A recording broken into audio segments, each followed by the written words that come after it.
প্রাকৃতিক সৌন্দর্যের অপার লীলাভূমি মৌলভীবাজারের শ্রীমঙ্গল উপজেলা। আমি এই মুহূর্তে অবস্থান করছি MRT এস্টেটে, যেটি দার্জিলিং নামে খ্যাত। সম্প্রতি শ্রীমঙ্গলে পর্যটনে নতুন মাত্রা যোগ করেছে এই এমআর খান চা বাগানের দার্জিলিং টিলা। শ্রীমঙ্গল শহর থেকে প্রায় 12 কিলোমিটার দূরে এমআর খান চা বাগানের অবস্থান। বাগানের 7 নম্বর সেকশনটি অনেকটাই ভারতের দার্জিলিংয়ে অবস্থিত চা বাগানের মতো।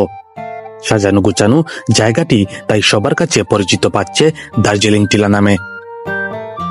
শীতের শুরুতে ও ছুটির দিনগুলোতে বাগানের এই সেকশনটিতে স্থানীয় লোকজন ও পর্যটকদের ভিড় লেগে থাকে।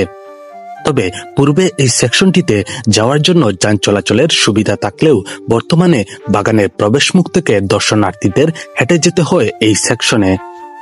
শ্রীমঙ্গলের চা বাগানগুলোর ভেতরে এ ধরনের আরো সুন্দর সুন্দর জায়গা রয়েছে, তবে বাগান কর্তৃপক্ষের আপত্তির কারণে সেখানে পর্যটকরা যেতে পারেন না, আবার দেখতেও পারেন না এইরকম সৌন্দর্য।